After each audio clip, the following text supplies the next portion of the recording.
DETV News is brought to you by DART, Delaware Public Transit Service, moving you forward.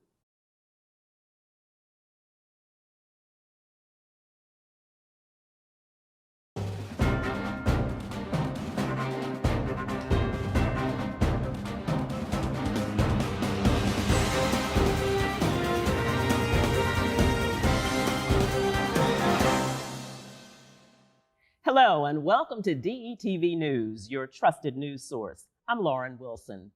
The COVID-19 state of emergency is officially over in Delaware. Wilmington's police chief visits the White House to discuss gun violence, and we'll have your local sports and weather. But first, part of the Tri-State Mall in Claymont is coming down to make way for the new. Here with more on that is Matt Ford. Now we're on Tri-State Mall today to remove this blighted, awful, terrible building, which has been the subject of so much controversy and anger. 5 years after the Tri-State Mall largely closed down, the former shopping destination near the Pennsylvania border is set for a major redevelopment by New York-based retail estate investment firm KPR. One of the first steps in that redevelopment, tearing down of the old Levitt's furniture outlet.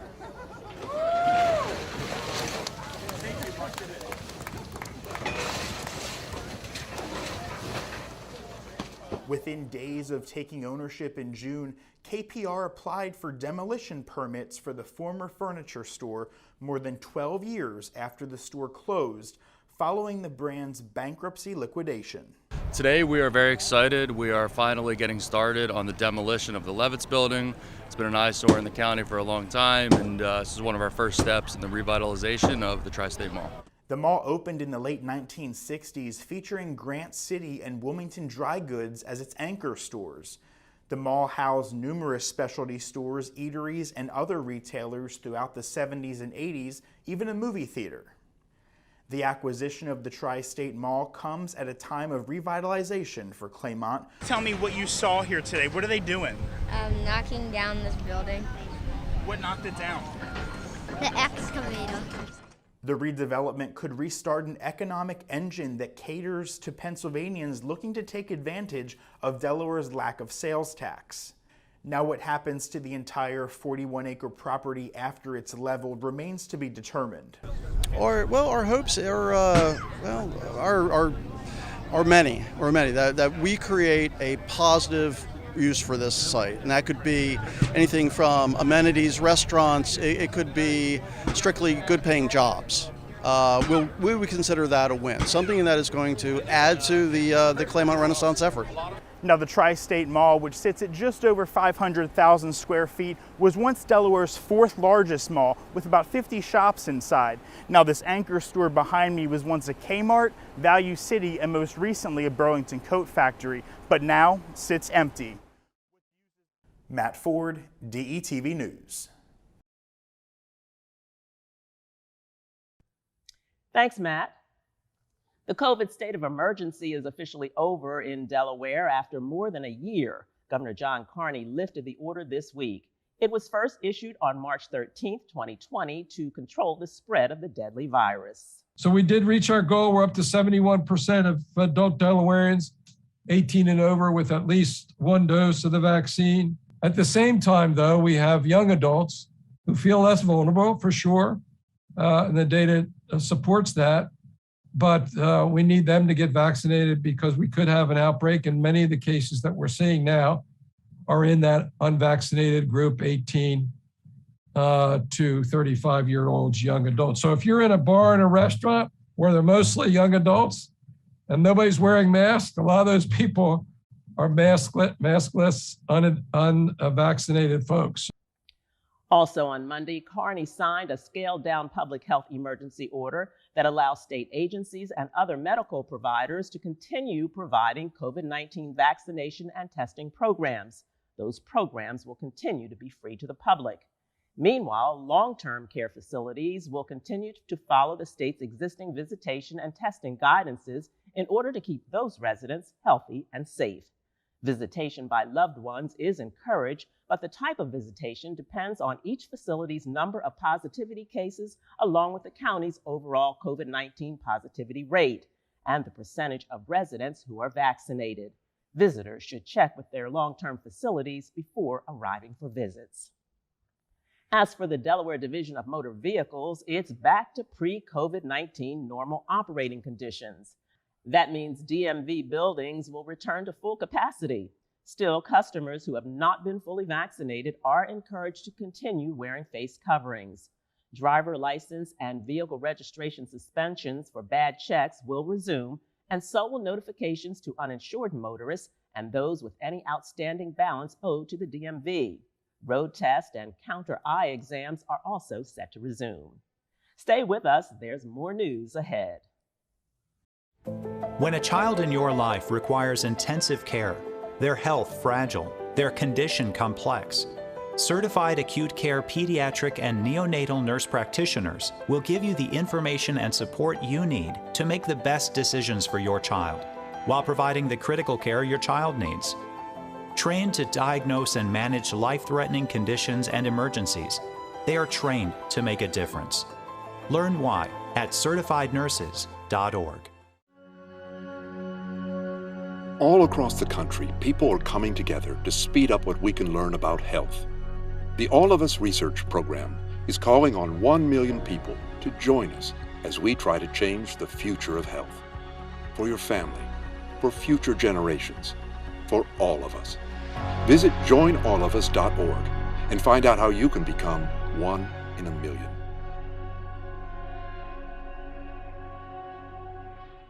We're back. State Attorney General Kathy Jennings announced the state of Delaware reached a landmark $50 million settlement with 3 local chemical giants, DuPont, Chemours, and Corteva. The case is related to water pollution and contamination from toxic compounds known as forever chemicals because they do not break down in the environment. They include thousands of compounds used in the production of household and personal items, including water repellent, clothing, carpeting, and more. Their use resulted in contaminated drinking water in Delaware, Pennsylvania, and New Jersey. Exposure is linked to some cancers as well as cholesterol and thyroid problems. The 3 companies agreed to pay the state an additional $25 million if claims in other states reach more than $50 million. Well, we don't need the National Weather Service to issue those heat advisories that let us know it's really hot outside. It's been so hot, AAA is reminding drivers to watch for children and pets left in cars. Here with more on that is NIKAI Morales. With record-breaking heat wave temperatures in the West Coast and plenty of hot days ahead of us, it is time to talk about keeping your loved ones safe from vehicular heat stroke. Heat stroke is one of the leading causes for non-crash related fatalities for children under 14. Car interiors can quickly reach lethal temperatures, causing internal organs to shut down if helpless individuals are left inside unattended. Hot parking lots like the one we stand in currently can claim victims as young as 1 year old, and some of our furry friends. So far in 2021, 7 children have died from vehicular heat stroke. 26 lives were claimed in 2020, but the highest was 54 in the year 2018. 1,000 children have died in cars within the past 3 decades, averaging about 39 lives per year. Ken Grant, Manager of Public and Government Affairs for AAA Mid-Atlantic, gave some insight on the issue. At just a 72-degree day, you are looking at a situation where a child locked inside could suffer a heat stroke, could possibly end up being fatal. In a 90-degree day, you could see the interior of the car reach temperatures of up to 180 degrees, and it doesn't take long. We just did an experiment recently where we set a thermometer inside a car on a dashboard, and it started off around 80 degrees, and within 10 minutes, it had already gotten over 120 degrees. If you notice a child left in a car unattended on a hot day, then call 911 immediately. This is NIKAI Morales for DETV News. Thanks, NIKAI. On Monday, Wilmington Police Chief Robert TRACY headed to the nation's capital to discuss gun violence with President Biden. TRACY was among several law enforcement officials invited to hear about Biden's comprehensive plan to reduce gun violence, including stopping the illegal flow of firearms and targeting rogue gun dealers. Wilmington City Council members are also focusing on gun violence. Xanthia Oliver called together many community partners and leaders to participate in a rally on Sunday at the Kirkwood Street Park to condemn gun violence, in particular, black-on-black crime. There was food, music, and lots of information about community resources, along with medical professionals to administer COVID-19 vaccines. The rally featured nationally known speaker Elder Joseph Paul Jr., who has worked with ex-offenders for more than 27 years. A Wilmington pastor has been elevated to an international role. Reverend Dr. Sylvester Scott Beaman, pastor of Bethel AME Church, was elected and consecrated bishop of the African Methodist Episcopal Church. Beaman delivered the benediction at President Biden's inauguration. He will serve the 15th Episcopal District, which includes Western South Africa, Nambia, and Angola. Delaware Congresswoman Lisa Blunt Rochester held a hearing in Wilmington this week to discuss the Reconnecting Communities bill recently passed by the House of Representatives. If passed, the bill infuses $3 billion into local communities divided by the national highway system. Back in the early 1960s, several hundred homes, churches, and businesses on the west side of Wilmington were demolished to make way for I-95. The bill is now headed to the U.S. Senate. A portion of Wilmington was divided in half. Communities of color, one side, white communities on the other. We went through Richmond, same thing. We went through Washington, same thing. All up and down the East Coast. When we built I-95, that's exactly what happened. And it's not just I-95. It happened in the communities across the country. Well, I don't know that it was deliberate. But I think what happened is the folks who were most disadvantaged, whose lives were most impacted, had the least influence and ability to say, no, this is not right, this is not fair. Lawmakers like CARPER hope the measure becomes a part of the infrastructure package signed by President Biden. If the bill is approved, Wilmington will need to apply for a grant to build a new park. Lieutenant Governor Bethany Hall Long joined national mental health advocates Patrick and Amy Kennedy Tuesday to lead a discussion around behavioral health initiatives and the expansion of social-emotional learning for Delaware students. So our goal today was to make sure every child in the state has that equal opportunity to look at trauma prevention and to have those mental health resources. Through their work with the Kennedy Forum, Patrick and Amy help advocate for increased investment in mental health supports and services for children from elementary school through college. Held at William Penn High School, the discussion focused on how funds from the American Rescue Plan can help support students. In other news, Newcastle County Police are asking for the public's help in locating a Delaware man who they say killed a 23-year-old man whose identity has not yet been released. His body was found in Delaware County, Pennsylvania, after officers were notified of a suspicious vehicle. The victim's body was found inside that vehicle, which was traced to a house in the 1600 block of Coleman Street in Wilmington, where police believe the murder occurred. During the investigation, 28-year-old Sean Tyler was named the main suspect. Police consider him armed and dangerous and ask anyone who sees him to avoid contact and to instead call 911. Newcastle County Emergency Medical Services Division is getting ready to launch its 4th Paramedic Training Academy, and they're offering a paycheck to new recruits for the job. To apply for the spot, candidates must be at least 18 years old, have a high school diploma or GED, and 3 years of driving experience. Applicants must pass exams for reading comprehension, writing, and arithmetic, physical fitness testing, along with a background check. Those accepted will then be paid as part of their training, which is said to be accelerated, extensive, and last about a year.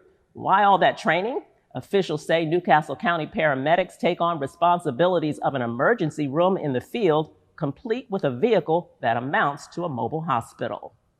A Newark woman is charged with fraudulently receiving almost $250,000 in CARES Act funding for businesses that officials say weren't operational during the pandemic. According to the U.S. Department of Justice, Anna Soto submitted applications to the U.S. Small Business Administration for 5 separate businesses. Some of the businesses were either already closed or hadn't yet opened. Officials said some of the applications were denied, but Soto still managed to illegally receive the money she allegedly used for personal purchases, like a new vehicle. Soto faces a maximum sentence of 20 years in federal prison if convicted. Stay with us. There's sports coming up with Nick Alessandrini after the break.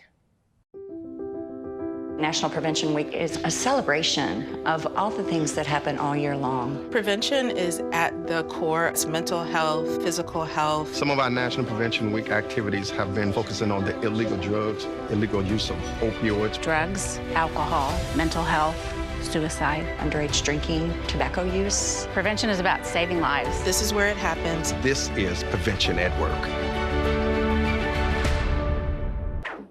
Thanks, Lauren, and we will start with the 2021 MLB Draft, and a couple of Delaware natives heard their names called earlier this week. Cape Henlopen grad Zach GELOFF and Caravel grad Aaron Holiday will both be heading to the Bay Area. Zach GELOFF was taken Monday in the second round with the 60th pick by the Oakland A's. GELOFF was on the 2018 Cape baseball team that claimed the school's only state championship with a 5-3 game victory over Caravel. GELOFF also helped Virginia advance deep into this year's College World Series. The Athletics weren't finished yet, as they would look again to the first date on Tuesday when they used their 13th round pick on former Caravel Buccaneer and Old Dominion right-hander Aaron Holiday. Grail Sports has announced that their summer basketball league will take a brief hiatus during the NCAA live period this July.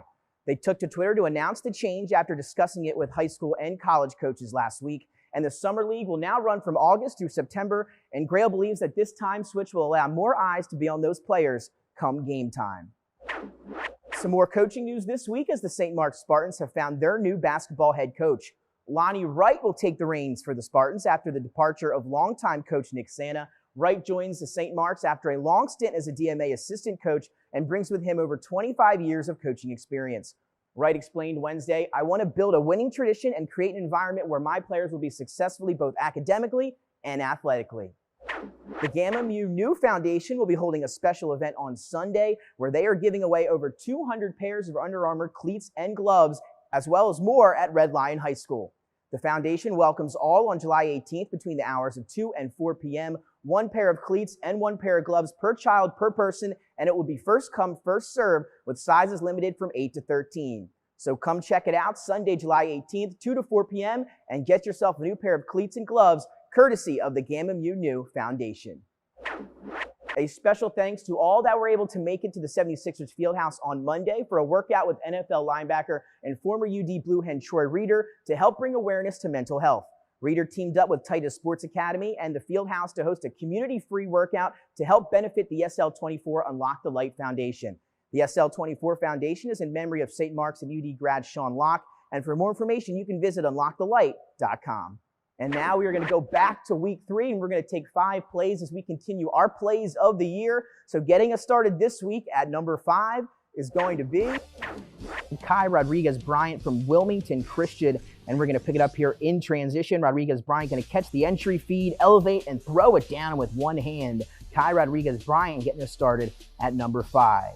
On to number 4 and the Caesar Rodney Riders. Quite the wrestling program down there at Caesar Rodney. And here's the multiple-time state champ Kevin Hudson going to show you how to do the tomahawk headlock, throw him right to his back, looking for bonus points here, and he's going to get 6 with the pin for the Riders. Kevin Hudson at number 4. On to number 3, Quentin Turner from the Mount Pleasant Green Knights here in the winter, doing battle at William Penn High School. Here, Green Knights up by 4. First half coming to a close. Quentin Turner going to elevate, knock it down off the glass at the buzzer at the end of the first half. Big bucket there for Quentin Turner.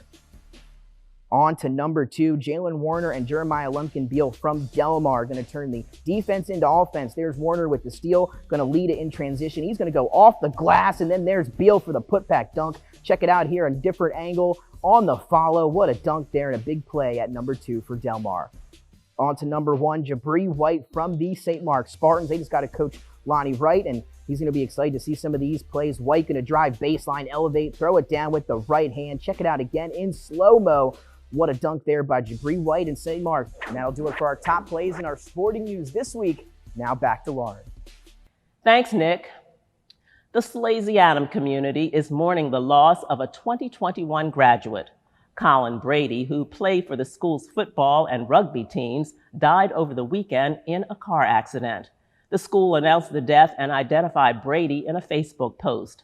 The SALESIANUM school hosted a gathering for students and families Sunday night on campus and had a prayer service inside the gymnasium. Stay with us. We'll have more news after a look at the local forecast.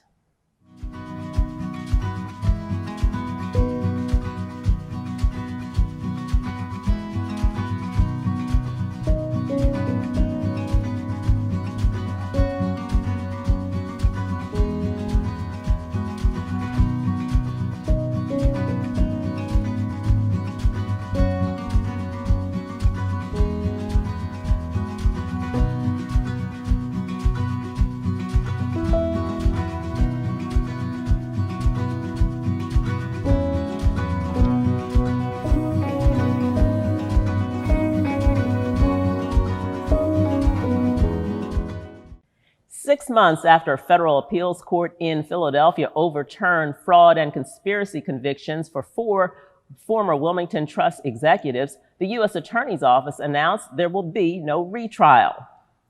Former executives, including the bank president, were initially convicted of fraud, conspiracy, and lying to regulators and investors for failures that led to the bank's collapse. All 4 executives were eventually set free on appeal. The court did order a retrial, but the U.S. Attorney General's office opted not to pursue the case any longer. A rash of vehicle thefts in Newcastle County has prompted state police to issue a warning about leaving your car unattended. Police say a large majority of the thefts have occurred from gas stations where cars were left unattended, idling, or unlocked while the victim went into the store for a quick purchase. Delaware law imposes a fine of $25 to $75 for leaving an idled car unattended. In entertainment news, Wilmington's beloved Clifford Brown Jazz Fest is coming back. More with that is Tina B. Thanks, Lauren. Our Mayor, Mike Prizicki, and I invite you all back to Rodney Square for the 34th Annual Clifford Brown Jazz Festival, Wilmington's premier music event and the largest free jazz festival on the East Coast. The festival's Rodney Square main stage concerts will be held on Wednesday, August 4th through Sunday, August 8th, with performances starting at 5:30 Wednesday through Friday, noon on Saturday, and 1 on Sunday. This year's performers include Kirk Whalum, Jasmia Horn, Eric Benet, Diane Reeves, Kenny Barron, Terrell Stafford, and many, many more. For a complete lineup and more information, visit CliffordBrownJazzFest.com. See you all in Rodney Square for the 34th Annual Clifford Brown Jazz Festival. Back to you, Lauren. Jazz Fest really is one of the city's most popular events. And finally, for the first time in the history of the Milton-based brewery named DOGFISH, the brewery has its own ice cream. And yes, there's booze in it. DOGFISH teamed up with alcohol-infused ice cream makers Tipsy Scoops for a line called Hazy O Ice Cream, named after the Hazy O Dogfish beer that was first released in February. Just like the brew, the ice cream was made with oat milk, making it a dairy-free frozen treat. There's only one place you can buy it, and that's online at tipsyscoop.com. The ice cream is available to be shipped to all 50 states while supplies last. Well, that's our report for this week. I'm Lauren Wilson. Thank you for watching, and we'll see you next time.